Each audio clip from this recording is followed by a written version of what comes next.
Hello everyone, welcome back to engineering express. Engineering express की game changer series में computer organization and architecture की ये unit 3 की one shot video होने वाली है, जिसमें मैं आपको यूनिट 3 के सभी इंपॉर्टेंट क्वेश्चंस को एंड न्यूमेरिकल्स को कवर कराऊंगा। सबसे पहले हम 7 मार्क्स के क्वेश्चंस को कवर करेंगे एंड उसके बाद 2 मार्क्स के क्वेश्चंस को कवर करेंगे। ये सभी क्वेश्चन आपके प्रीवियस 5 ईयर के रिपीटेड क्वेश्चन होने वाले हैं, जो कि आपके काफी इंपॉर्टेंट हैं एंड इस बार भी आपको देखने के लिए मिल सकते हैं। आई होप आपने यूनिट 1 एंड यूनिट 2 की वन शॉट वीडियोस को देख लिया होगा एंड अब तक आपको आइडिया लग ही गया होगा कि ये सीरीज आपके लिए कितनी इंपॉर्टेंट है 45 प्लस मार्क्स गेन करने के लिए अपने एग्जाम में। सबसे पहला क्वेश्चन है हमारा, जो कि न्यूमेरिकली है। Write a program to evaluate arithmetic statement. पहला क्वेश्चन ये आपको 7 मार्क्स में न्यूमेरिकल के लिए देखने के लिए मिल रहा है, तो आपको ये चीज भी समझ में आ गई होगी कि इस यूनिट में भी आपके न्यूमेरिकल्स ज्यादा इंपॉर्टेंट है। इसी वजह से मैं फोकस ज्यादा न्यूमेरिकल्स पे ही रखूंगा। ठीक है, एक बार आपको एक न्यूमेरिकल समझ में आ गया तो उसके जैसा कोई भी न्यूमेरिकल आए आप उसे सोल्व करके ही आओगे, आई गारंटीड दैट। तो क्वेश्चन में आपसे 3 पार्ट पूछे हैं। सबसे पहला, by using 2 address instruction, by 1 address instruction and by 0 address instruction. थोड़ा सा टाइम लगेगा इस क्वेश्चन को सोल्व करने में, लेकिन इस क्वेश्चन को करते ही आप कोई सा भी क्वेश्चन सोल्व कर दोगे इसके जैसा। ठीक है, क्वेश्चन आपसे पूछा गया है ये वाला। इस क्वेश्चन को सोल्व करने का क्या तरीका है, आप अपने क्वेश्चंस को पार्ट में डिवाइड कर लेते हो। जैसे कि यहाँ पे जो स्लैश है ये डिवाइड कर रहा है हमारे क्वेश्चन को 2 पार्ट में, एक इस पार्ट में एंड एक इस पार्ट में। ऐसे क्वेश्चंस को सोल्व करने के लिए हम बोर्ड मास के रूल का यूज करते हैं। बोर्ड मास का रूल आपको याद ही होगा, अगर याद नहीं है तो डोंट वरी, मैं एक बार आपको रिकॉल करा देता हूं। बोर्ड मास रूल के मुताबिक सबसे पहले हम ब्रैकेट्स को सोल्व करते हैं, उसके बाद हम अपने एक्सपोनेंट को सोल्व करते हैं, उसके बाद डिवीजन, फिर मल्टीप्लिकेशन, उसके बाद एडिशन एंड उसके बाद सब्सट्रैक्शन। इसी वजह से इसको बोर्ड मास रूल भी कहते हैं। ठीक है, वापस चलते हैं अपने क्वेश्चन पे। क्वेश्चन के अंदर हम अपने फर्स्ट पार्ट को सोल्व करना स्टार्ट करते हैं, जिसे हम अपने बोर्ड मास के रूल से सोल्व करेंगे। सबसे पहले हमको दिख रहा है यहाँ पे हमारा एक्सपोनेंट, तो हम इसी का यूज करेंगे। अब क्वेश्चन आपको करना कैसे है, मैं आपको एक बार सिंपल भाषा में कुछ चीज समझा देता हूँ, उसे आप कनेक्ट करना न्यूमेरिकल से। जब आप न्यूमेरिकल करोगे आपको एक बार में पूरा पूरा न्यूमेरिकल समझ में आ जाएगा। इसके बाद आपको कोई भी क्वेश्चन में दिक्कत नहीं आएगी करने में। ठीक है, मान लो आपके पास कोई बॉक्स होता है एंड उस बॉक्स का नाम आप दे देते हैं कोई भी नाम, जैसे मैं यहाँ पे R1 ले लेता हूँ। ठीक है, अब मैं इस बॉक्स के अंदर कुछ भी चीज डालता हूँ, यानी ऐड करता हूँ, इसमें मल्टीप्लाई करता हूँ या इसमें डिवाइड करता हूँ। करने के बाद जो भी रिजल्ट आता है मैं उस पूरे रिजल्ट को दोबारा से R1 ही बोल देता हूँ। ठीक है, मान लो फिर से मैंने इसमें कोई चीज ऐड करी, सब्सट्रैक्ट करी, एक्सपोनेंट करा या कुछ भी एडिशन करा, जो भी रिजल्ट आया मेरा दोबारा से उसको मैंने फिर से बोल दिया कि ये पूरा का पूरा मेरा R1 है। एंड ऐसा मैं जब तक करूंगा जब तक मेरे को नहीं लगेगा कि ये बॉक्स इतना ही काम में आएगा, इसके बाद मुझे दूसरा बॉक्स लेना पड़ेगा। ठीक है, न्यूमेरिकल आप करोगे तो आपको समझ में आ जाएगा कि दूसरा बॉक्स आपको कब लेना है। ठीक है, अब इसके बाद आप क्या करते हो, आप कोई दूसरा बॉक्स लेते हो, दूसरे बॉक्स के साथ भी आप सेम काम करते हो। उसका मान लो आपने नाम ले दिया R2, उसमें कोई चीज आपने ऐड करी, ऐड करने के बाद उसका पूरे का नाम ले दिया कि यही मेरा R2 है। ठीक है, कोई उसमें आपने सब्सट्रैक्शन करा उसके बाद जो रिजल्ट आया था, फिर आपने उस रिजल्ट के साथ उसको दोबारा से बोल दिया कि यही मेरा R2 है। फिर आपने कोई ऑपरेशन परफॉर्म किया जिसमें आपको R2 एंड R1 को मल्टीप्लाई करना था, इस R2 को एंड R1 को मल्टीप्लाई करना था, तो आपने कर दिया। मैंने R2 एंड R1 मल्टीप्लाई कर दिया और उसको बोल दिया कि ये पूरा का पूरा जो रिजल्ट आएगा ये अगेन मेरा R2 के अंदर आ जाएगा। ठीक है, इस तरीके से इस क्वेश्चन को हम करते हुए चलेंगे। अब हम करते हैं अपना न्यूमेरिकल, आपको आसानी से समझ में आ जाएगा अब। ठीक है, थोड़ा सा क्लियर कर देते हैं इसको, जिससे कि आपको क्वेश्चन समझ में आ जाए आसानी से। इसके अंदर हम एक चीज का यूज करते हैं, वो होता है आपका मूव, यानी आपको मूव करना है एलिमेंट्स को। ठीक है, इधर कर दो, इधर कर दो, यहाँ कर दो, वहां कर दो, कहीं भी कर दो, आपको मूव करना है। ठीक है, तो हम सबसे पहले मूव करते हैं एक एलिमेंट को अपने बोर्ड मास के मुताबिक। हमारा पहला पार्ट था एंड पहले पार्ट के अंदर हमको पता है कि हम एक्सपोनेंट वाले पार्ट को पहले सोल्व करेंगे। तो इसमें हम क्या करेंगे, पहले हम बॉक्स के अंदर डालेंगे ए को। ठीक है, मूव करेंगे हम ए को एक बॉक्स के अंदर। ठीक है, और उसको नाम दे देंगे कोई भी। R1 हमने नाम दे दिया, इसके अंदर हमने ए को मूव कर दिया एंड ए को मूव करने के बाद हमने दोबारा से बोल दिया कि यही हमारा R1 है। ठीक है, उसके बाद हमने एक्सपोनेंट बी इसके अंदर लगाया और बोल दिया कि अभी भी हमारा R1 यही है। ठीक है, यही हमारा यहाँ पे हो रहा है। हमने क्या करा, मूव कर दिया R1 के अंदर ए को, और लिखते कैसे हैं हम इसे कि हमारा एम ए हो चुका है, यानी मूव हो चुका है ए R1 के अंदर। ठीक है, फिर हमने क्या करा, एक्सपोनेंट करा बी, तो हमने क्या करा, एक्सपोनेंट R1 के अंदर बी को करा। R1 के अंदर आ चुका है हमारा R1 एक्सपोनेंट, मूव कर दिया बी को। और R1 के अंदर पहले से ही कौन था, यहाँ पे हमारा ए पहले से ही था। ठीक है। उसके बाद एक्सपोनेंट बी और आ गया यहाँ पे, और इस पूरे के रिजल्ट को हमने वापस से क्या बोल दिया, R1। इस वाले पार्ट से आपको इतना समझ में आ गया होगा, जो भी मैंने आपको यहाँ साइड में लिखाया हुआ है, आपसे क्या कहना चाह रहा हूं मैं। ठीक है।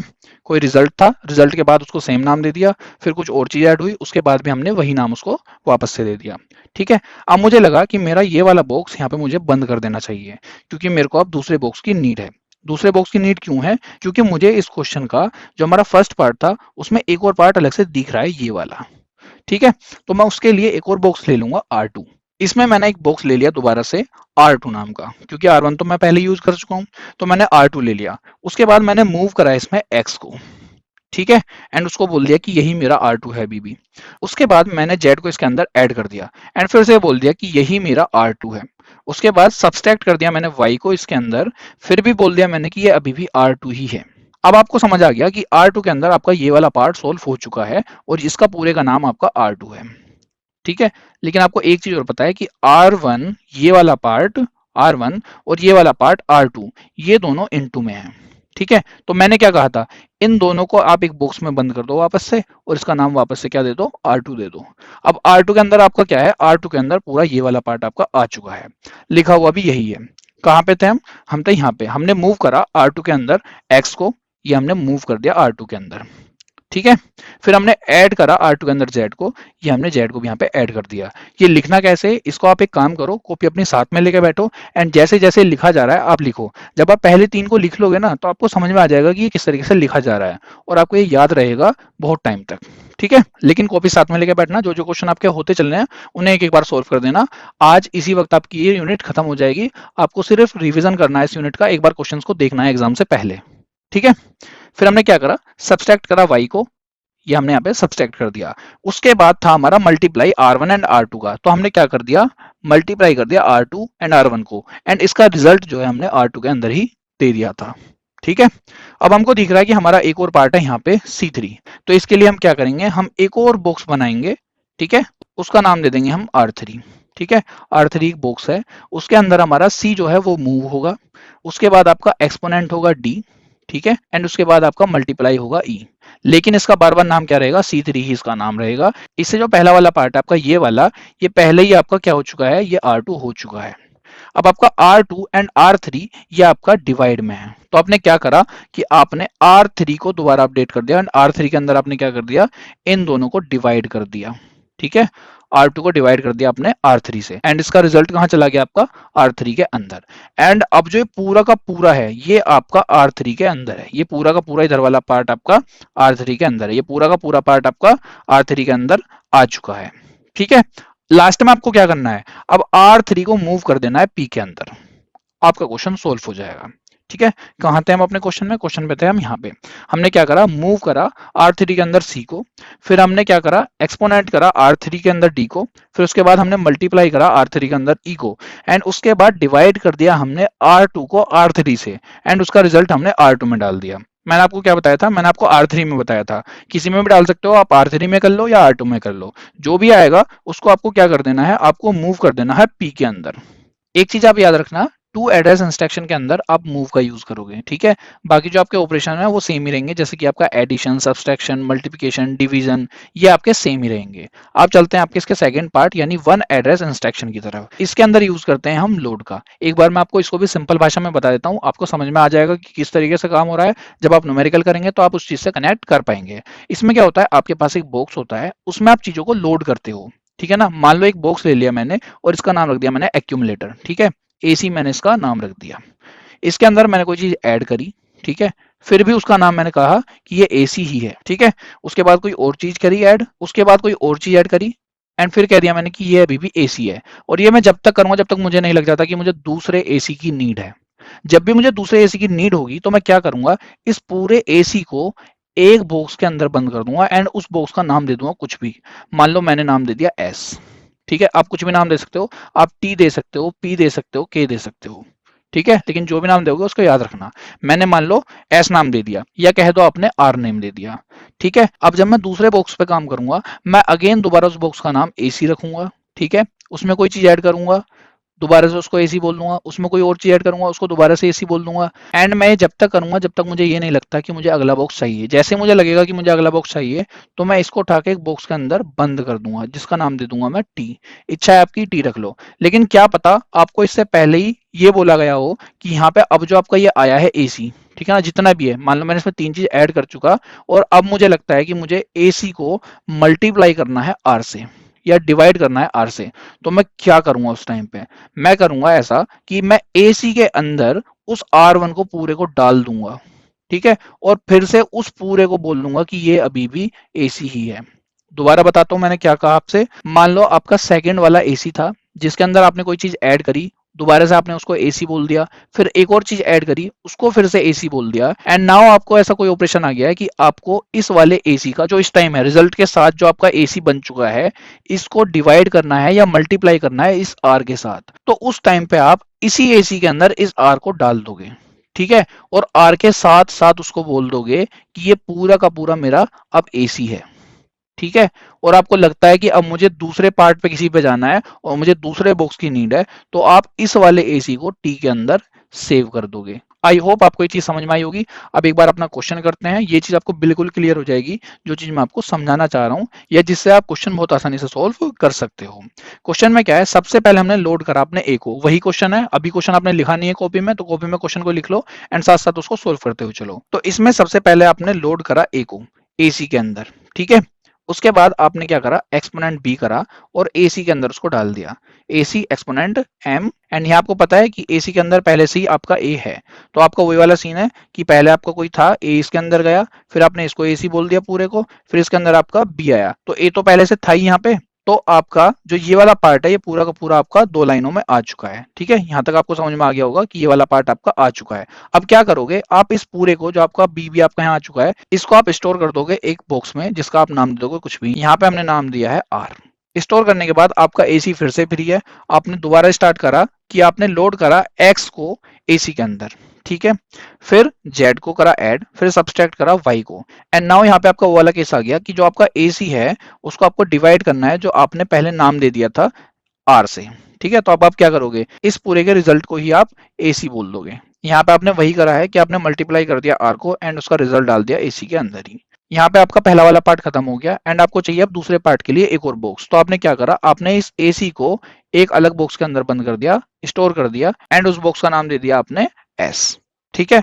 फिर आपने लोड करा सी को अगेन एसी के अंदर सेकेंड वाले पार्ट के लिए, उसके बाद एक्सपोनेंट डी, फिर आपका होगा मल्टीप्लाई ई, एंड फिर आएगा आपका डिवाइड कर दिया एमएस को, एसी से आपने डिवाइड कर दिया एमएस को, एंड जो आपका लास्ट रिजल्ट है वो आपका पहुंच जाएगा एसी के अंदर, ठीक है। एसी के अंदर आपका पूरा रिजल्ट होगा। जो आपका क्वेश्चन था ये वाला, इसमें आपका ये वाला पार्ट पूरा का पूरा आप एसी के अंदर आ चुका है। लास्ट आपको क्या स्टोर करना है, आपको ये एसी जो है ये स्टोर करा देना है पी के अंदर, ठीक है। लास्ट लाइन आपकी यही है कि आपने स्टोर कर दिया पी के अंदर और एसी चला गया आपका एमपी के अंदर, ठीक है, स्टोर हो चुका है यहाँ पे। एक बार इस क्वेश्चन को अपनी कॉपी में कर लो, देख देख कर लो, फिर जो सेकंड क्वेश्चन होगा उसको बिना देखे कर लेना, आपको समझ में आ जाएगा कि आपको किस तरीके से करना है। एक बार प्रैक्टिस कर लो, आपको समझ में आ जाएगा कि क्वेश्चन किस तरीके से लिखना है आपको। थर्ड आता है आपका इसमें जीरो एड्रेस इंस्ट्रक्शन। इसमें आप यूज करते हो पुश का, इसमें आप लोड का यूज कर रहे थे, इसमें आप पुश का यूज कर रहे हो, एंड इस ऊपर वाले में आप मूव का यूज कर रहे थे। आपको ये याद रखना है कि किसमें किस चीज का यूज कर रहे हैं। जीरो वाले में हमने पुश का यूज करा। इसमें करते क्या है, मान लो आपके पास दो एलिमेंट है, एक ए एंड एक बी, और उनके बीच में आपको प्लस करना है, या मान लो आपको मल्टीप्लिकेशन करना है। तो आप क्या करेंगे, आप पहले पुश करेंगे ए को, फिर पुश करेंगे बी को, एंड उसके बाद उनके बीच में जो ऑपरेशन लगा हुआ है फिर उसको पुश आप कर दोगे, ठीक है। जब आपका फाइनल रिजल्ट आ जाएगा तो आप पॉप कर दोगे उसको जिसमें वो दिया हुआ है। जैसे हमारे यहाँ क्वेश्चन p इक्वल टू दिया हुआ है, तो हम क्या करेंगे, हम सब कुछ p के अंदर पॉप कर देंगे। तो अब समझते हैं कि आपका न्यूमेरिकल हो कैसे रहा है। पहले हमने पुश करा a को, वो हमारा टीओएस के अंदर चला गया, फिर हमने पुश करा b को, वो भी हमारा टीओएस के अंदर चला गया, फिर हमने अपना एक्सपोनेंट भेजा जो हमारा a और b के बीच में गया, ठीक है। इसमें आपको कुछ भी चीज स्टोर नहीं करनी है, जैसे जैसे आपका क्वेश्चन दिया हुआ है वैसे वैसे आपको सोल्व करना है। बस आपको एक चीज का ध्यान रखना है कि आपको फॉलो करना है बोर्ड मास के रूल को, ठीक है। उसके बाद आपने पुश करा एक्स को, तो वो चला गया आपका टीओएस के अंदर, फिर आपने पुश करा जेड को, वो चला गया आपका टीओएस के अंदर। इसके बाद जो इनके बीच में ऑपरेशन था वो था हमारा प्लस का, तो वो भी हमारा इनके बीच में चला गया। फिर आपने पुश करा वाई को, इनके बीच में जो ऑपरेशन था वो था हमारा माइनस का, तो वो चला गया हमारा टोस के अंदर। उसके बाद चलाया आपने मल्टीप्लाई, और मल्टीप्लाई किस किस के बीच में था, इसके बीच में और इसके बीच में, तो इन दोनों के बीच में आपका मल्टीप्लाई आ गया। ठीक है, इसके बाद आता है आपका थर्ड पार्ट, वो है आपका पुश करा आपने सी, फिर पुश करा डी, उसके बाद आपने क्या करा, एक्सपोनेंट भेजा उनके बीच का, फिर आपने पुश करा ई, फिर उनके बीच का भेजा आपने मल्टीप्लाई, एंड उसके बाद आपने भेजा डिवाइड। एंड डिवाइड कैसे होगा, आपका ये वाला जो पार्ट आया है ये आपका डिवाइड कर रहा है इन दोनों के मल्टीप्लिकेशन को। ठीक है, तो हमारा यहाँ पे आ गया, एंड जो भी आपका रिजल्ट आया उसको आपको पोप कर देना है पी के अंदर। ठीक है, तो आई होप आपको ये समझ में आया होगा कि ये क्वेश्चन किस तरीके से हो रहा है। मैं अगेन आपसे कह रहा हूँ, इन क्वेश्चंस को एक बार करके देखो, आपको समझ में आ जाएगा। तो अगर आपसे ये वाला क्वेश्चन या इसके जैसे क्वेश्चन पूछे जाते हैं तो आप इन्हें आसानी से कर सकते हो, एक बार इनकी प्रैक्टिस कर लोगे तो आपको समझ में आ जाएंगे कि किस तरीके से आपको ये क्वेश्चन करने हैं। चलते हैं आपके सेकंड क्वेश्चन पे। सेकंड क्वेश्चन है आपका ये वाला, जिसमें आपके दो क्वेश्चन है। पहला है आपका, draw a diagram of bus system using mux which has 4 register of size bit each. And second part है इसमें, एवेल्यूएट द अरिथमेटिक स्टेटमेंट। ये आपका क्वेश्चन है, बिल्कुल पिछले वाले की तरह है, आपको सोल्व करना है अपना आप ही। वीडियो को यहीं रोक देना, बिना देखे सोल्व करने की कोशिश करना। अगर आपसे नहीं होता है तो फिर आप इसका आंसर देख लेना, ठीक है, अदरवाइज स्किप करके आगे निकल जाना। इसका आंसर पहला वाला जो पार्ट है इसका, ये हमने बना दिया इसका स्विच। अब इसके अंदर है क्या चीज वो आपको नहीं देखना है, बस आपको इसका डायग्राम ड्रॉ करने के लिए आता है, वो आप इसमें ड्रॉ कर दोगे। इसमें आपके पास क्या है, आपके पास 4x1 के 4 मैक्स हैं। वो क्या है आपका, max 0, max 1, max 2 and max 3। ठीक है, यहाँ पे क्या हो रहा है, हमारा एक S1 एंड S0 आ रहा है, जो इन सभी में एज ए इनपुट काम कर रहे हैं। ठीक है ना, एक इनपुट इसमें एंड एक इनपुट इसमें, यही इनपुट इसमें है, यही इनपुट इसमें, आपके सेम ये सभी में इनपुट है। ठीक है, इन सभी बॉक्स में से आपकी एक कॉमन लाइन यानी बस लाइन निकल रही है, और ये आपकी 4 कॉमन बस लाइन होंगी। एंड नीचे आपके यहाँ पे ये रजिस्टर हैं, जिनमें से एक के यहाँ पे इन्होंने ओपन करके दिखाए हुए हैं, बाकी सबके भी ऐसे ही होते हैं। ठीक है, यहाँ पे कौन से होंगे, यहाँ पे होंगे हमारे A0, B0, C0 and D0 के, यहाँ पे होंगे हमारे A1, B1, C1, D1 के, यहाँ पे होंगे हमारे A2, B2, C2, D2 के, एंड यहाँ पे जो रजिस्टर होंगे हमारे वो होंगे हमारे A3, B3, C3 and D3। अब जिस तरीके से आपको यहाँ ये दिख रहे हैं कि आपका 3 वाला यहाँ पे आ रहा है, इसी तरीके से जो है आपका D2 है वो हमारा यहाँ पे जा रहा होगा, जो आपका D1 है वो हमारा यहाँ पे जा रहा होगा, एंड जो आपका D0 है वो आपका यहाँ पे जा रहा होगा। ठीक है, वैसे ही आपका जो C2 है वो आपका यहाँ पर है, C1 आपका यहाँ पे जा रहा है, एंड C0 आपका यहाँ पे जा रहा है। ठीक है, बाकी ये दोनों भी इसी तरीके से रजिस्टर जा रहे हैं। जो आपका डायग्राम होता है उसमें आपको सिर्फ ये वाला शो करना होता है। एक बार इस डायग्राम को आप अपने हाथों से बना लो, आपको समझ में आ जाएगा कि किस तरीके से बनना है, याद भी हो जाएगा, बहुत आसान आपका डायग्राम है। इसके बाद जो आपका क्वेश्चन है उसको आपको सोल्व करना है, एंड इसमें जो आपसे पूछा था वो पूछा था आपसे जीरो एड्रेस वाला यानी TOS वाला। तो अब बहुत सिंपल है, आपको जैसे जैसे लिखा हुआ है वैसे वैसे आपको करते चले जाना है। एक बार मैं आपको बता देता हूँ, आपका जो क्वेश्चन है आपका दो पार्टों में डिवाइडेड है, एक ये वाला पार्ट, एक ये वाला पार्ट। ठीक है, तो हम पहले इस वाले पार्ट को सोल्व करते हैं। इसमें हमको दिख रहा है कि हमको यहाँ से शुरू करना होगा ये, क्यों, क्योंकि ये वाला पार्ट हमारा कौन सा है, ये वाला हमारा ब्रैकेट में है। तो सबसे पहले हम अपने ये वाले ब्रैकेट को सोल्व करते हैं, फिर उसके बाद हमारा मल्टीप्लाई है तो हम उसको सोल्व करेंगे। ठीक है, बोर्ड मास का आपको रूल याद है तो आप उसकी हेल्प से इसे सोल्व करते चले जाओगे। ये इसका सॉल्यूशन है, अगर आप पे क्वेश्चन नहीं हुआ है तो इसको देख लो, अगर हो गया है तो स्किप कर दो। नेक्स्ट क्वेश्चन है आपका, write a program to evaluate an arithmetic expression using stack organization computer with zero address instruction expression. तो सिंपली इसमें आपसे टोस वाला ही पूछा है, ये वाला क्वेश्चन भी आपका सेम ही है। जीरो एड्रेस इंस्ट्रक्शन वाले क्वेश्चन आपसे ज्यादा पूछे जाते हैं, तो इस वजह से मैंने आपको 2-3 क्वेश्चन करा दिए हैं। ठीक है, फोर्थ क्वेश्चन है आपका, define instruction cycle and divide instruction cycle into sub cycle with the help of a diagram, explain the sequence in which sub cycle are executed.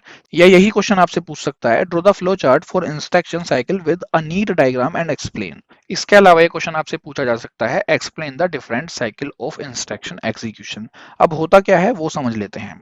Instruction cycle एक कंप्लीट प्रोसेस होता है जब एक instruction हमारा execute होता है computer के अंदर। ठीक है, the instruction cycle is an complete process of executing an instruction in a computer. इसमें इंक्लूड होता है हमारा इंस्ट्रक्शन को फैच करना, उसे अंडरस्टैंड करना यानी डिकोड करना, एंड उसमें जो भी हमारे रिक्वायर्ड ऑपरेशन लगने हैं उनको परफॉर्म करना, एंड कंप्यूटर को फंक्शन करने के लिए ये साइकिल आपकी इंपॉर्टेंट होती है।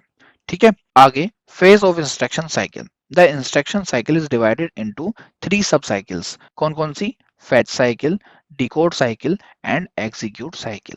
एक एक करके पढ़ते हैं। फैच साइकिल में क्या होता है, सीपीयू जो है वो फैच करता है यानी रीड करता है इंस्ट्रक्शंस को मेमोरी से। जो आपका प्रोग्राम काउंटर होता है वो एड्रेस देता है इंस्ट्रक्शंस का फैच करने के लिए, एंड जो आपका सीपीयू होता है वो कंट्रोल सिग्नल्स को सेंड करता है इंस्ट्रक्शन लेने के लिए मेमोरी से, एंड जो आपके इंस्ट्रक्शन होते हैं वो ट्रांसफर हो जाते हैं सीपीयू को for further processing.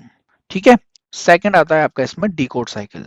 The CPU decode और अंडरस्टैंड द फैच इंस्ट्रक्शन। जो सीपीयू इंस्ट्रक्शंस को डिकोड करता है, समझता है जो भी आपने अभी रीड किए हैं या फैच किए हैं। The instruction is placed in the instruction register IR for understanding. जो आपके इंस्ट्रक्शंस हैं वो आपके आईआर यानी इंस्ट्रक्शन रजिस्टर के अंदर होते हैं समझने के लिए। फिर आता है आपका third execute cycle. The CPU perform the operation specified in instruction. It में involve arithmetic operations, data transfer और लॉजिक ऑपरेशन। जब का सीपीयू होता है वो परफॉर्म करता है अपने ऑपरेशंस। एंड कैसे ऑपरेशंस वो परफॉर्म कर सकता है, या तो अर्थमेटिक ऑपरेशन होगा, या डेटा ट्रांसफर होगा कोई, या लॉजिक ऑपरेशन वो परफॉर्म करता है इंस्ट्रक्शंस के ऊपर। और जब आपका एग्जीक्यूशन कंप्लीट हो जाता है तो आपकी साइकिल रिपीट होती है for the next instruction. If there are no more instruction the system halt. जो आपका सिस्टम है वो रुक जाता है। हेल्ट का मतलब एक तरीके से स्टॉप होता है, लेकिन ये आपका कीवर्ड है halt. The cycle ensure smooth execution of program in computer. ये साइकिल आपकी इंश्योर करती है कि आपके प्रोग्राम जो हैं वो एग्जीक्यूट हुए हैं बिल्कुल स्मूथ तरीके से कंप्यूटर के अंदर।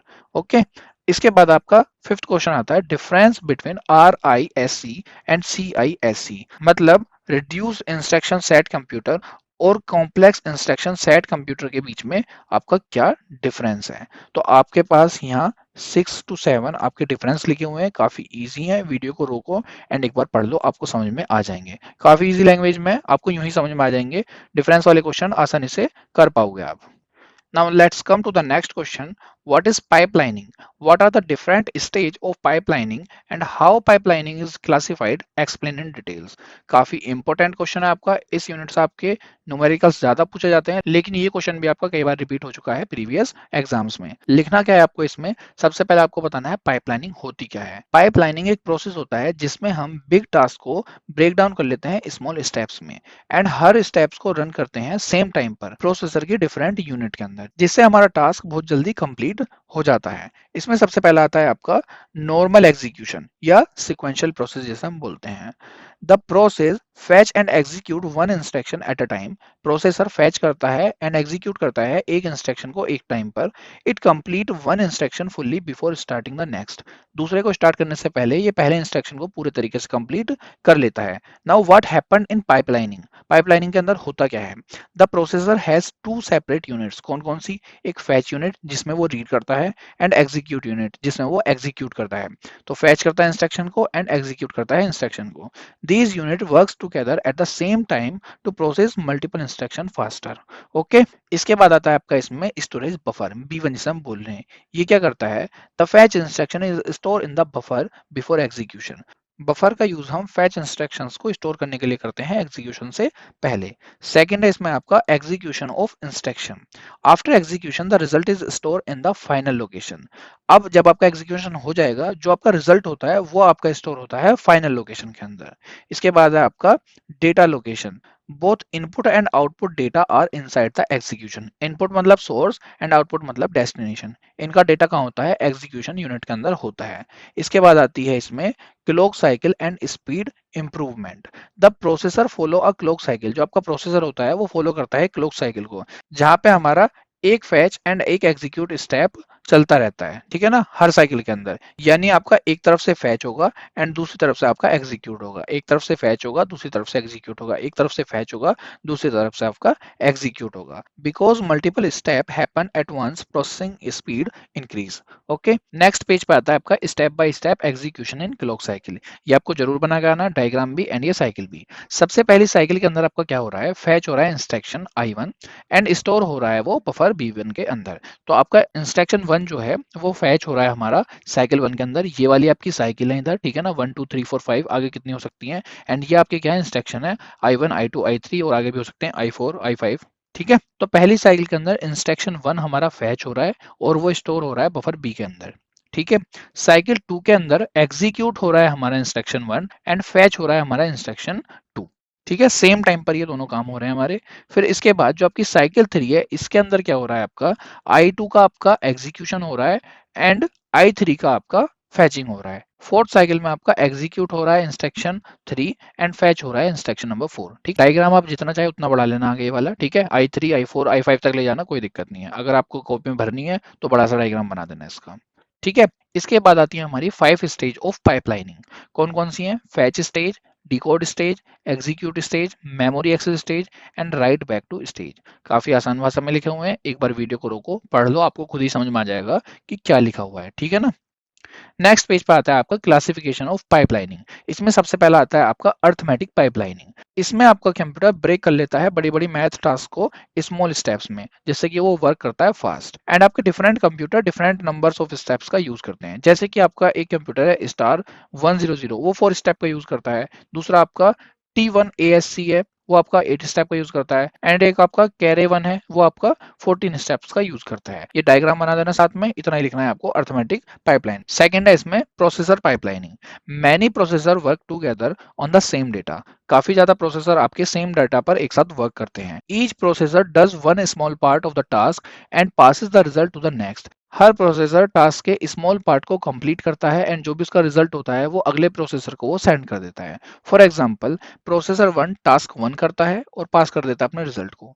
प्रोसेसर 2 टास्क 2 करता है और पास कर देता है अपने रिजल्ट को। प्रोसेसर 3 टास्क 3 करता है और पास कर देता है अपने रिजल्ट को। एंड ये इसी तरीके से चलता रहता है। होता क्या है, जो आपका प्रोसेसर 1 आपका रिजल्ट निकालता है, उस रिजल्ट को यूज करता है हमारा प्रोसेसर 2। एंड जो प्रोसेसर 2 आपका रिजल्ट निकालता है, उस रिजल्ट का यूज करता है प्रोसेसर 3। वही यहाँ पे लिखा हुआ है, the first processor store it's result. First processor store करता है अपने रिजल्ट को and the next process use it. और जो आपका नेक्स्ट प्रोसेसर होता है वो यूज करता है उसका। This process continue until the task is fully completed. ये प्रोसेस जब तक चलता है जब तक हमारा टास्क फुल्ली कंप्लीटेड नहीं हो जाता है। Not all the computer use multiple processor this way. Her computer multiple process को इस वे में यूज नहीं करता है। हर कंप्यूटर का अपने अलग अलग तरीके होते हैं यूज करने के। लेकिन ये आपका डायग्राम है, ये आपको जरूर बनाना है, ठीक है। हुआ क्या, M1 आया, M1 ने अपना टास्क पूरा करा और M2 के पास वो टास्क चला गया, ठीक है। इस तरीके से आपका M2 था, उसने अपना टास्क करा और वो टास्क M3 के पास चला गया। ओके। थर्ड आता है इंस्ट्रक्शन पाइपलाइनिंग। इसमें क्या होता है, instruction are processed in step. जो आपके इंस्ट्रक्शन है वो प्रोसेस होते हैं स्टेप्स में एंड आपके डिफरेंट स्टेप्स एक साथ एक टाइम पर होते हैं। Step includes fetching the instruction, decode what to do and execute the task, ठीक है। स्टेप जो होते हैं वो ये चीज इंक्लूड करके चलते हैं, फैच होना, डिकोड होना एंड एग्जीक्यूट होना टास्क का, ठीक है। And this save time by preparing for the next step earlier.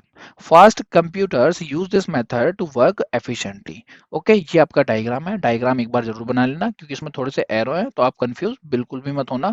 काफी इजी आपका ये डायग्राम है, एक बार आप बनाओगे आपको समझ में आ जाएगा कि ये किस तरीके से काम कर रहा है। ज्यादा हार्ड नहीं है, ये आपके प्रोग्राम्स हैं, इस तरफ आपका मेमोरी डेटा है, ठीक है। एंड ये आपके यहाँ पे इंस्ट्रक्शंस हैं, ठीक है। एक बार बना लो इस डायग्राम को, यही आपको बना के आना है अपनी एग्जाम कॉपी में। इसके बाद आता है आपका 7th क्वेश्चन, ये भी आपका इंपॉर्टेंट है इस यूनिट से। इस क्वेश्चन में आपका hard wired control and micro program control के बीच का डिफरेंस है। काफी इजी डिफरेंस लिखा हुआ है, एक एक लाइन का, दो दो शब्द का, आपको आराम से याद हो जाएगा। अपना आप इसको वीडियो रोक के पढ़ लो, खुद याद कर लोगे इसको। तो मैं आपको सीधा एडवांटेज एंड डिसएडवांटेज पे लेके चलता हूँ। दो दो शब्द का डिफरेंस है, आपको आराम से याद हो जाएगा, एक बार याद कर लो। चाहो तो एक बार कॉपी में लिख के देख लो, यहीं की यहीं इसको याद करके खत्म कर दो। Advantage of hard wired control unit, इसकी स्पीड जो है वो हाई होती है। एंड डिसएडवांटेज क्या है, ये एक्सपेंसिव है इंप्लीमेंट करने के लिए, मोर एरर आ सकते हैं इसके अंदर, एंड ये कंटेन करता है कॉम्प्लेक्स लॉजिक्स को। अब advantage of micro programmed control unit, वो है आपका cheaper to implement, less error and contain very simple logic. और डिसएडवांटेज क्या है, ये स्लो है। कितने आसान थे आपको एक बार में याद हो गए होंगे। इतने आसान नोट्स आपको इंजीनियरिंग एक्सप्रेस की तरफ से मिलते हैं। अगर आपको वीडियो समझ में आ रही है और पसंद आ रही है तो प्लीज लाइक कर दो, शेयर कर दो एंड सब्सक्राइब कर दो एंड शेयर कर दो अपने दोस्तों को, ताकि वो भी अच्छे मार्क्स गेन कर पाए अपने एग्जाम में। मैं आपको इंपॉर्टेंट क्वेश्चन करा रहा हूँ जो कि आपको एग्जाम में देखने के लिए मिल ही जाएंगे। नेक्स्ट क्वेश्चन है आपका differentiate between hard wired and micro program control unit, जिसे आप अभी के अभी करके ही आए हो। इसके बाद इसमें explain each component of hard wired control unit organization. तो हम इस पार्ट को करते हैं, इससे ऊपर वाला पार्ट आप जो करके आए हो वो इस वाले क्वेश्चन का आंसर था। Component of hardware control unit, सबसे पहला होता है इसमें IR यानी इंस्ट्रक्शन रजिस्टर, उसके बाद डिकोडर, फिर कंट्रोल सिग्नल, फिर ALU, फिर आपके होते हैं मल्टीप्लेक्सर, फिर उसके बाद डेटा पाथ, फिर register transfer logic and last होता है आपका क्लॉकिंग मैकेनिज्म। होता क्या क्या है, इंस्ट्रक्शन रजिस्टर ये स्टोर करते हैं इंस्ट्रक्शंस को जो कि आपके करंटली एग्जीक्यूट हो रहे हैं, ठीक है। डिकोडर ये ट्रांसलेट करते हैं, डिकोड करते हैं आपके इंस्ट्रक्शंस को to generate the control signals.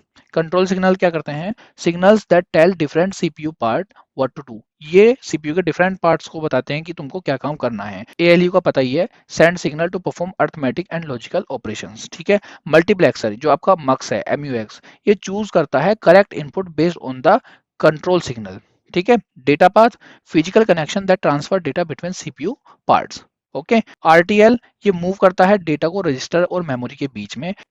And clocking mechanism provide timing signal to keep CPU operation in sync. ठीक है। नेक्स्ट क्वेश्चन आता है आपका क्वेश्चन नंबर 9, जिसका आप फर्स्ट पार्ट क्वेश्चन नंबर 7 में कर चुके हो। देखते हैं हम इसका second part. Right the sequence of control step for the following instruction for single बस आर्किटेक्चर। और दिया क्या है हमको, R1 arrow R2 into R3।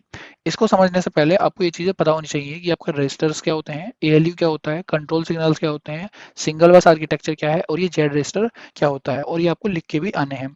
तो सबसे पहले देखते हैं हम रजिस्टर। रजिस्टर हमारे वो स्मॉल स्टोरेज यूनिट होती हैं सीपीयू के अंदर जो कि होल्ड करते हैं हमारे डेटा को टेम्परेली। ठीक है। एएलयू हमारा अर्थमेटिक लॉजिकल यूनिट होता है जो कि परफॉर्म करता है arithmetic and logical operations. Control signals वो सिग्नल होते हैं जो यूज किए जाते हैं डेटा फ्लो को कंट्रोल करने के लिए रजिस्टर एंड एएलयू के बीच में। सिंगल बस स्ट्रक्चर वो सिस्टम होता है जहां पे हमारे सभी कंपोनेंट शेयर करते हैं सेम कम्युनिकेशन पाथवे को डेटा ट्रांसफर के लिए। जेड रजिस्टर, जिसमें हमारा जेड इन और जेड आउट होता है, ये वो टेम्पररी रजिस्टर होते हैं जो एएलयू से निकले हुए इंटरमीडिएट रिजल्ट को फाइनल रजिस्टर में स्टोर होने से पहले होल्ड करके रखते हैं टेम्परेली। ठीक है। अब आते हैं इसके स्टेप बाय स्टेप एग्जीक्यूशन पे। सबसे पहले इसमें आपका T1 यानी first step, send the value of R2 to YN। इसमें हमारी वैल्यू सेंड होती है R2 से YN में। उसके बाद हमारा T2 second step, send the value of R3 to ALU arithmetic logical unit. Arithmetical logical unit multiply R2 and R3 and the result is temporarily store in the Z in register. Send करते हैं R3 की value हम ALU के अंदर, और ALU जो होता है वो मल्टीप्लाई करता है R2 एंड R3 का, एंड जो हमारा रिजल्ट होता है वो टेम्परेली Z इन रजिस्टर में स्टोर हो जाता है। उसके बाद आपका T3, the result stored in Z in is move to the R1। जो आपका Z इन के अंदर स्टोर रिजल्ट वो चला जाता है आपका R1 में, और आपको प्रोसेस यहीं पे एंड हो जाता है। नेक्स्ट क्वेश्चन आता है आपका 10th, जो कि आपसे 3 तरीके से पूछा जाता है। सबसे पहले पूछेगा आपसे right a short note on micro program sequencer for control memory. ये आपसे पूछ लेगा explain micro program sequencer for control memory using the suitable block diagram. या एक और तरीके से पूछता है what is the micro programme sequencer with the block diagram, explain the working of micro programme sequencer. तो इसका आंसर आपको किस तरीके से लिखना है, सबसे पहले तो ये आपका डायग्राम है, इसे अपने दिमाग में छाप लो, एक बार कॉपी में बना लो, आपको समझ में आ जाएगा। इसके बाद जब मैं इसकी वर्किंग बताऊंगा तो आपको प्रोसेस समझ में आ जाएगा कि किस तरीके से वर्क कर रहा है, और वो आपको किस तरीके से लिख के आनी है। ठीक है। अब समझते हैं ये होता क्या है। माइक्रो प्रोग्राम सीक्वेंसर एक इंपॉर्टेंट पार्ट होता है माइक्रो प्रोग्राम कंट्रोल यूनिट का, जो कि हेल्प करता है एग्जीक्यूटिंग माइक्रो इंस्ट्रक्शंस को स्टोर करने में कंट्रोल मेमोरी के अंदर। और जो हमारी कंट्रोल मेमोरी होती है वो स्टोर करती है सभी इंस्ट्रक्शंस को, एंड जो आपका सीक्वेंसर होता है वो डिसाइड करता है कि कौन सा इंस्ट्रक्शंस आपका एग्जीक्यूट होगा नेक्स्ट। जो आपका एड्रेस सिलेक्शन पार्ट है उसी को हम माइक्रो प्रोग्राम सीक्वेंसर बोलते हैं, which picks the next instruction, जो कि हमारा नेक्स्ट इंस्ट्रक्शन को उठाता है। The main function of the sequencer is to provide the correct address to the control memory. जो मेन फंक्शन है सीक्वेंसर का वो क्या है, वो प्रोवाइड करना है करेक्ट एड्रेस कंट्रोल मेमोरी को, so that the next instruction can fetched and execute, जिससे हमारा नेक्स्ट इंस्ट्रक्शन फैच हो सके और एग्जीक्यूट हो सके। सीक्वेंसर का लॉजिक पार्ट ये डिटरमाइन करता है कि नेक्स्ट इंस्ट्रक्शंस एड्रेस कौन सा है, एंड उसको लोड करता है कंट्रोल एड्रेस रजिस्टर के अंदर। The choice of the next instruction, जो आपकी चॉइस होती है नेक्स्ट इंस्ट्रक्शन की, वो डिपेंड करती है हमारे करंट माइक्रो इंस्ट्रक्शंस पे, जो प्रोवाइड करता है एड्रेस इन्फॉर्मेशन फॉर सीक्वेंसर। सभी इंस्ट्रक्शन हमारी स्टोर होती हैं कंट्रोल मेमोरी के अंदर, और जो हमारा सीक्वेंसर होता है वो फैच करता है एंड एग्जीक्यूट करता है इंस्ट्रक्शंस को step by step. The current instruction is store in the micro instruction register before execution. जो करंट इंस्ट्रक्शन है वो स्टोर होती है हमारी माइक्रो इंस्ट्रक्शन रजिस्टर के अंदर एग्जीक्यूशन से पहले। अब जो ये आपका डायग्राम है इसकी वर्किंग मैं तुमको बता देता हूँ, आप इसको ध्यान से सुन लेना, आपको एक बार में ये समझ में आ जाएगी कि किस तरीके से वर्क कर रही है। इसमें सबसे पहला पार्ट होता है हमारा कंट्रोल मेमोरी, जो कि स्टोर करती है माइक्रो इंस्ट्रक्शंस को, यानी small instruction to control hardware. ठीक है। इसके बाद आता है हमारा माइक्रो इंस्ट्रक्शन रजिस्टर, जो कि फैच करता है करंट माइक्रो इंस्ट्रक्शंस को कंट्रोल मेमोरी से, एंड माइक्रो इंस्ट्रक्शन के एग्जीक्यूशन के लिए सेंड करता है कंट्रोल सिग्नल डेटा पाथ को, एंड डेटा पाथ को ये कंट्रोल सिग्नल सेंड करता है माइक्रो इंस्ट्रक्शंस के एग्जीक्यूशन के लिए। डेटा पाथ ये माइक्रो इंस्ट्रक्शन के बेस पे ऑपरेशंस को एग्जीक्यूट करता है और कम्युनिकेट करता है मेन स्टोरेज के साथ एंड इनपुट आउटपुट डिवाइसेस के साथ, फैच करने के लिए या स्टोर करने के लिए डेटा को। इसके बाद आता है आपका ये वाला part, next address generation circuit, या जिसे आप माइक्रो प्रोग्राम सीक्वेंसर भी बोलते हो। ये डिटरमाइन करता है नेक्स्ट माइक्रो इंस्ट्रक्शंस को जो कि एग्जीक्यूट होनी है। ये यूज करता है ब्रांच एड्रेस का for jump in the program, and ये op code and external condition का भी यूज करता है ये डिसाइड करने के लिए कि कौन सा इंस्ट्रक्शन हमारा नेक्स्ट होगा। ठीक है, तो यही आपको इसकी वर्किंग में लिखना है। आई होप आपको समझ में आया होगा। चलते हैं आपके नेक्स्ट क्वेश्चन पे। नेक्स्ट क्वेश्चन आता है आपका 11th, difference between horizontal and vertical micro programming. Easy सा क्वेश्चन है, डिफरेंस का है, काफी इजी आपके डिफरेंस लिखे हुए हैं। वीडियो को रोक के एक बार पढ़ लो, आपको समझ में आ जाएंगे कि क्या लिखा हुआ है। नेक्स्ट क्वेश्चन आता है आपका 12th, इंपॉर्टेंट क्वेश्चन है, explain with the need diagram the address selection for control memory. इसमें आपको क्या लिखना है। कंट्रोल मेमोरी हेल्प करती है डिसाइड करने के लिए कि नेक्स्ट इंस्ट्रक्शन कौन सा होगा, और ये यूज करती है एड्रेस सीक्वेंसिंग का। एंड इसके वर्क करने का फ्लो कौन सा होता है, वो होता है ये। सबसे पहला, it choose between two type of jumps. दो जंप्स के बीच में ये किसी एक को डिसाइड करती है। कौन सी जंप्स, या तो कंडीशनल यानी डिपेंड ऑन द कंडीशन, जैसी कंडीशन होगी उसके बिहाफ पर, या अनकंडीशनल डायरेक्ट जंप कर देती है।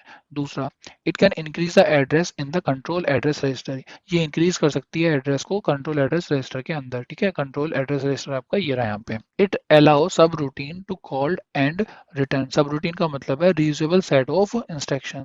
ठीक है, इंस्ट्रक्शंस का सेट जिसे हम रीयूज कर सकते हैं। It converts instructions bit into memory address. Now इसकी वर्किंग, जो आपका ये डायग्राम है आपको दिख रहा है, इसको भी एक बार आप अपनी कॉपी में बना लो। डायग्राम जितने भी मैंने आपको बताए हैं उनको एक बार कॉपी में बना के जरूर से देख लेना। आपको अंदाजा लग जाएगा कि ये किस तरीके से बनने हैं। ठीक है, और ये काफी इजी आपके डायग्राम है, आपको आराम से याद हो जाएंगे। सबसे पहले है आपका इसमें इंस्ट्रक्शन कोड। डायग्राम में देखते रहना, एक बार अपनी कॉपी में बना लो, फिर आप उसके बाद देखते रहना कॉपी में। ठीक है ना। इंस्ट्रक्शन कोड के अंदर क्या होता है, the CPU receives a machine instruction. एक मशीन इंस्ट्रक्शन मिलता है सीपीयू को। ठीक है, and this instruction need to be broke down into smaller step. और ये जो इंस्ट्रक्शन है इसको ब्रोक डाउन होना पड़ेगा स्मॉल स्टेप्स में। ठीक है, सेकेंड पार्ट है इसमें आपका मैपिंग लॉजिक, ये वाला। ठीक है, ये वाला भी आपने पढ़ा है। सेकंड आपका मैपिंग लॉजिक, ये कन्वर्ट करता है इंस्ट्रक्शंस को करेक्ट स्टार्टिंग एड्रेस में कंट्रोल मेमोरी के अंदर। ठीक है, इसके बाद थर्ड आता है आपका कंट्रोल एड्रेस रजिस्टर। ये स्टोर करता है एड्रेस करंट माइक्रो इंस्ट्रक्शन का, और डिसाइड करता है कि कौन सा माइक्रो इंस्ट्रक्शन फैच होगा नेक्स्ट। ठीक है, इंक्रीमेंटर क्या काम करता है, इंक्रीमेंटर का आपको पता है, वो इंक्रीमेंट कर देता है एड्रेस में। Move to the next micro instruction by increasing the address. उसके बाद है आपका subroutine register, save the address before jumping to the small task and help go back to the main program after finishing the task. इसके बाद इसमें आता है आपका ब्रांच लॉजिक। ब्रांच लॉजिक क्या होता है, check conditions to decide if the instruction should jump to the different micro instruction. If needed it provide a new address for the next step. इसके बाद है आपका मल्टीप्लेक्सर। मल्टीप्लेक्सर वैसे तो control address register से पहले था, लेकिन इसमें क्या होता है, यहाँ पे एक आपको लूप देखने के लिए मिलेगा, इसकी वजह से इसको बाद में रख दिया है। आप पहले भी लिख सकते हो, कोई दिक्कत नहीं है। ये क्या करता है, ये सिलेक्ट करता है करेक्ट नेक्स्ट एड्रेस को। ठीक है, it can choose from next instruction, branch address, या सब रूटीन एड्रेस। एंड लास्ट आता है आपका इसमें कंट्रोल मेमोरी। ये फैच करता है माइक्रो इंस्ट्रक्शंस को सिलेक्टेड एड्रेस से एंड सेंड करता है signal to execute the required operations. I hope आपको ये क्वेश्चन समझ में आया होगा। इसके बाद आपका 13 क्वेश्चन आता है, ये भी आपका इंपॉर्टेंट है, explain the organisation of micro program control unit. ये है इसका डायग्राम, ये आपको जरूर से बनाना है। अब micro program control unit is shown as in the diagram. Diagram में आपको ये दिख रही है। कंट्रोल मेमोरी आपकी एक रोम मेमोरी की तरह होती है, जिसमें हमारे इंस्ट्रक्शन परमानेंटली स्टोर हो जाते हैं। The control address register hold the location of the instruction. जो आपका कंट्रोल एड्रेस रजिस्टर है वो होल्ड करता है लोकेशन इंस्ट्रक्शन की। And the control data register store the instruction being read. And जो आपका कंट्रोल डेटा रजिस्टर होता है वो स्टोर करता है उन इंस्ट्रक्शंस को जो कि हमारी रीड होनी है। प्रत्येक माइक्रो इंस्ट्रक्शन प्रोसेसर के अंदर स्मॉल टास्क को परफॉर्म करने के लिए कंटेन करता है कुछ कमांड्स को। एंड एक बार पूरा होने के बाद नेक्स्ट इंस्ट्रक्शन को सिलेक्ट कर लिया जाता है। जो हमारी नेक्स्ट इंस्ट्रक्शन होती है या तो वो स्टोर हो जाएगी करंट इंस्ट्रक्शन के तुरंत बाद ही, या कहीं भी मेमोरी के अंदर। जब हमारा टास्क रन हो रहा होता है तब हमारा नेक्स्ट एड्रेस कैलकुलेट कर लिया जाता है और उसे स्टोर कर दिया जाता है कंट्रोल एड्रेस रजिस्टर के अंदर। एक माइक्रो इंस्ट्रक्शन इंक्लूड करता है डिटेल्स को नेक्स्ट स्टेप के लिए। कौन सी, एक तो आपकी टास्क कमांड एंड एक आपके एड्रेस डिटेल्स। जो आपका नेक्स्ट एड्रेस जनरेटर होता है वो ये डिसाइड करता है कि कौन सा इंस्ट्रक्शन आएगा। नेक्स्ट एड्रेस जनरेटर को ही हम माइक्रो प्रोग्राम सीक्वेंसर बोलते हैं। जो आपका सीक्वेंसर होता है वो परफॉर्म करता है task like increasing the address by one, मतलब एड्रेस को एक बढ़ा देना, लोडिंग अ न्यू एड्रेस, लोड कर देना एक एड्रेस को, और गेटिंग एन एक्सटर्नल एड्रेस, और कोई नया एक्सटर्नल एड्रेस ले लेना। The control data register hold the current instruction while the next address is being calculated. जो आपका कंट्रोल डेटा रजिस्टर होता है वो होल्ड करता है करंट इंस्ट्रक्शन को जबकि हमारा नेक्स्ट एड्रेस कैलकुलेटेड हो रहा होता है। यही आपको इस क्वेश्चन में लिखना है एंड यहाँ खत्म होते हैं आपके 7 मार्क्स के सभी क्वेश्चंस। ठीक है ना, ये आपके सभी इंपॉर्टेंट क्वेश्चन थे जो भी मैंने आपको अभी तक कराए। अब चलते हैं इस यूनिट के सेकंड पार्ट यानी वेरी शॉर्ट क्वेश्चन पे। 2 मार्क्स के काफी इंपॉर्टेंट क्वेश्चन है आपके इस यूनिट से पूछे जाने वाले, एक एक करके कंप्लीट करते हैं। ठीक है, सबसे पहला क्वेश्चन है आपका, list the step involve in the instruction cycle. ये आपसे पूछ सकता है what are the different phase of the instruction cycle. तो 3 फेज हैं आपके, कौन से? Fetch cycle, decode cycle, execute cycle. अगर आपको थोड़ा सा इनमें एक एक लाइन लिखनी है तो ऊपर वाले क्वेश्चन में हमने इनको कंप्लीट किया था, वहां से आपने लिख सकते हो। बाकी आप इतना भी लिखोगे तो भी आपको नंबर मिल जाएगा। What are the different type of instruction format. तो आपके पास 4 टाइप के होते हैं, कौन सा? 3 address instruction, 2 address instruction, 1 address instruction and 0 address instruction. ये तीनों आप न्यूमेरिकल्स में पढ़ चुके हो। ये वाला मैंने क्यों नहीं कराया, क्योंकि ये इतना इंपॉर्टेंट है नहीं है, सिलेबस में है लेकिन इसमें से क्वेश्चन आपसे पूछे जाते नहीं है। जो आपके क्वेश्चन पूछे जाते हैं ज्यादातर वो इन तीनों से पूछे जाते हैं, उसमें भी आपका 0 वाला एंड 2 वाला ज्यादा इंपॉर्टेंट है। ठीक है ना। नेक्स्ट क्वेश्चन है, right short notes on RISC। RISC क्या होता है? RISC एक प्रोसेसर है जो कि हमारे फिक्स्ड लेंथ इंस्ट्रक्शंस के लिए यूज होता है। इसमें ईच इंस्ट्रक्शन हमारी एग्जीक्यूट होती है single clockwise cycle using the simple predefined method के साथ।